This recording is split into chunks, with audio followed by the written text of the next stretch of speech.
Rockstar Games keeps making the Hangar even better every year, and with the latest update to the Hangar in 2023, it is now a contender for a top 5 business in the game. Seriously, the latest changes to the Hangar make it an S-tier business. So let's guide you through it. In this video, I'm going to tell you how and where to buy a Hangar, how it works, how to make money with it, how to make the most money with it, as well as other reasons why this business is very useful.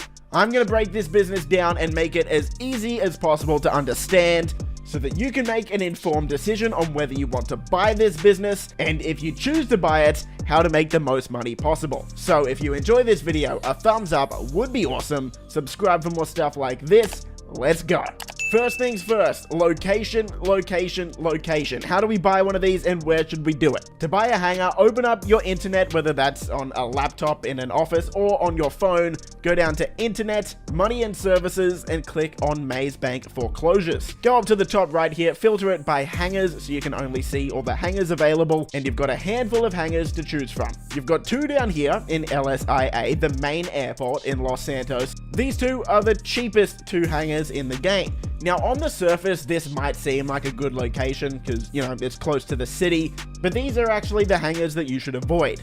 No, instead, you want to go up to Fort Zancudo, that's right, the military base, and buy one of the hangars in here. I recommend getting the cheapest one here because the location is basically the same. This is useful for a few reasons. The first is this is going to allow you to access Fort Zancudo whenever you want. You are no longer going to get a wanted level when you drive in or fly over Fort Zancudo. This will make it a bit easier to get around the map, as well as make it easier to go and steal a laser jet if you want to do that. And the other reason is because it's in a much more central location of the map. When you're doing missions related to the Hangar, some of the activities can spawn at the very top of the map, some can spawn at the very bottom, and some will spawn everywhere in between. Being in the middle of the map with Fort Zancudo makes it a lot easier to get to these locations, as opposed to buying a Hangar on the bottom of the map and then having to fly all the way up to the top of the map to do a mission, and then all the way back down to the bottom to bring the supplies back to your Hangar. So yes, overall, even though it's a bit more expensive, it's much better to buy a Hangar here instead of LSIA.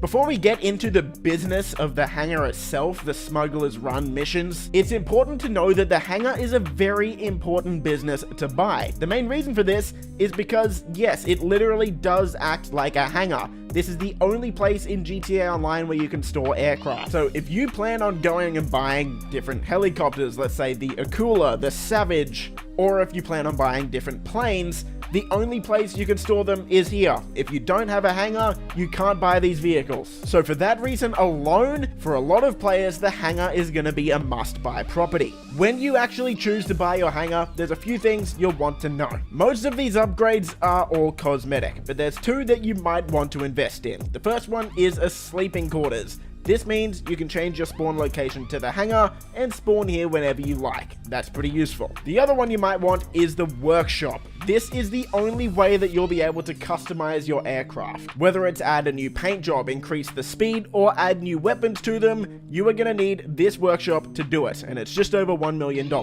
Okay, let's talk about the business itself. How do we make money? The Hangar business as a concept is very simple. We go out and source product, bring it back to the Hangar, and then sell it later on. So of course, step 1 is sourcing the product. How do we do it? Well, now there's actually 3 ways to do it. The first is through Rooster, who is just sitting here in your Hangar. You can walk up to him, pay him $25,000, and then he'll go out and source cargo for us. When he comes back in 48 minutes, there's a 75% chance that after those 48 minutes, he'll bring us 1 crate, and there's a 25% chance that he'll bring us 2 crates. However, the type of cargo he will bring you will be completely random. And as we get into making profit with this business later in the guide, you'll see why that's actually a very bad thing, and you might want to avoid Rooster altogether.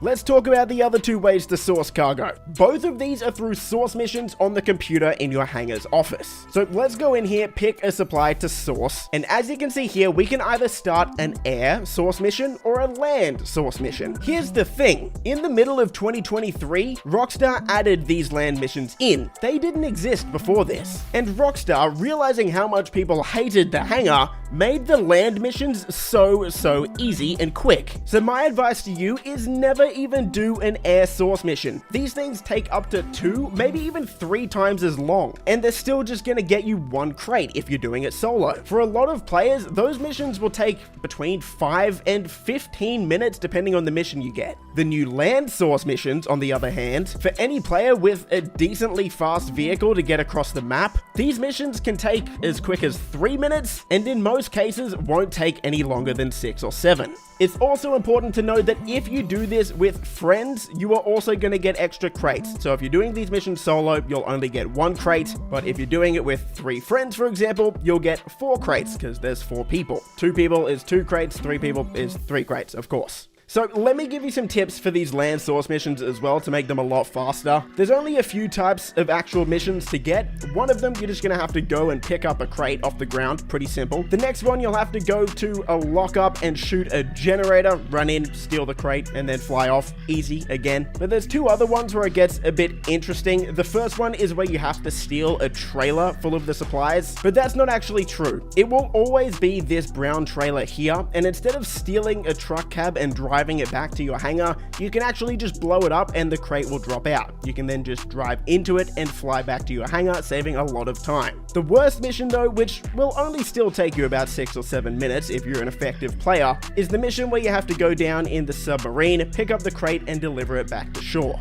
When you get this mission, once you deliver it back to the shore and you put it in the truck, instead of driving that truck back to the hangar, again, just like the trailer, you can just blow up the truck and the crates will drop out. This will save you easily 5 minutes driving that truck back to your hangar. Once the supplies are in your hangar, you can then sell them for a profit. So if you've ever used the cargo warehouse or even the vehicle warehouse in GTA Online, the overall concept is very, very similar. So how much money do these materials get you? Well, before 2022, selling 1 product would only get you $10,000. Now, at the end of 2022, Rockstar Games buffed this business, tripling the payout. So now, every single material will get you $30,000 per crate. That brings the hangar a lot more in line with the amount of money you can make from the rest of the businesses in the game. So on the surface, it seems like you can just source whatever you want, right? If they all pay you $30,000 per item, you can just source whatever you want and make the same amount of money. Well, no, that's not exactly correct.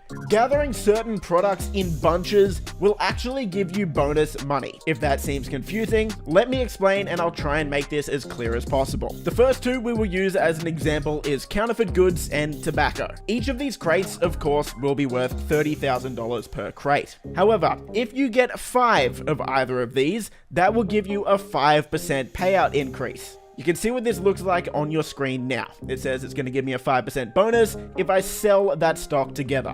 What's interesting is that is going to increase by 5% for each 5 crates I get after that. So for example, if I have 10 crates, that's going to give me a 10% bonus. If I have 25 crates of counterfeit goods, that's going to give me a 25 bonus. And if I have 50 crates, which is the maximum amount of crates you can hold in your hangar at once, that's going to give me a 50% payout increase. The next few crates that are grouped together are jewelry, art, and animal goods. Instead of increasing the value every 5 crates, for these crates, the value increases for each 10 that you have. Once you have 10 of these crates, you're going to get a 12% bonus, and that's going to increase just like the other ones each 10 crates you get. If you have a full warehouse of 50 crates with either of these 3 goods, that bonus is going to be 60%. The final 3, medical supplies, chemicals, and narcotics, well, they're going to give you a bonus for every 25 crates. If you have 25 of these, that'll give you a 35% bonus, and if you have 50 of these, that will give you a 70% bonus.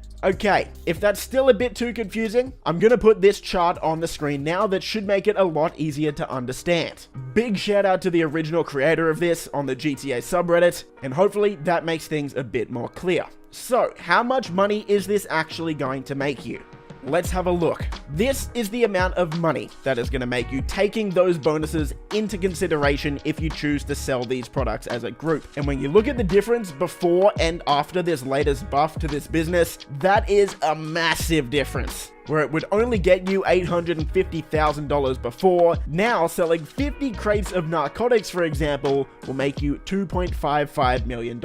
That's a fair bit. You'll also need to note, like it says here, Ron is going to take a 2.5% cut of anything you sell, but honestly, that's not that big of a deal. Let's talk about actually selling this. How does the process work, and how many crates should you have before you sell? Well, here's the thing. With this latest update, now we also have the option to sell our crates via air or land. And if we sell them by air, there's a very good chance that there will be 3 sale vehicles that spawn, meaning there's gonna be a low chance we'll be able to complete this by ourselves, at least in a public session. However, if you sell it by land, no matter how many crates you have, you will only get 1 sale vehicle.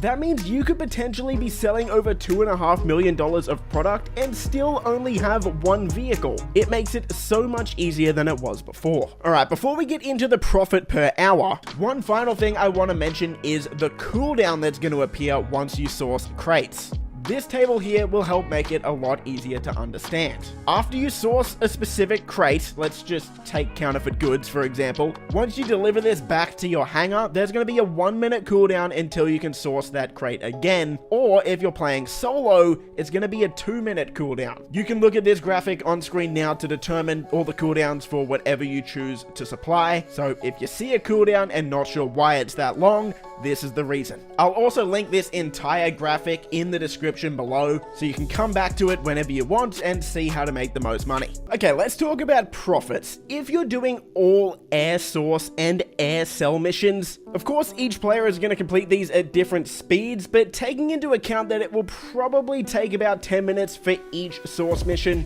we can assume that if you sell these crates in a private lobby, meaning you're not going to get the high demand bonus for selling in a public lobby, which can be up to 50%, so it could be worthwhile doing that if you like the risk. Anyway, we can assume somewhere around $180,000 is probably about right. If you're doing land, source, and sell missions on the other hand, these will take about half the time. So really we can double that profit per hour, and then you're looking at about $360,000 an hour. But again, even that's not completely accurate, right? Because we will be selling these crates in batches. Each crate by itself is worth $30,000, but if you go out and source a massive bunch of the same type of cargo and you end up getting a 70% bonus when you sell it because you have 50, then you're gonna earn 70% more money. Now, yes, we do have to take into consideration the cooldown after selling the same type of cargo twice in a row, but let's say, for example, we want to rotate between medical supplies and narcotics. We get 25 of each, we're gonna get an extra 35% for each of them because we have 25 of each. That brings our profit up close to $500,000 an hour. And then say we go into a public lobby and sell them there in a full lobby and get that extra 50% bonus,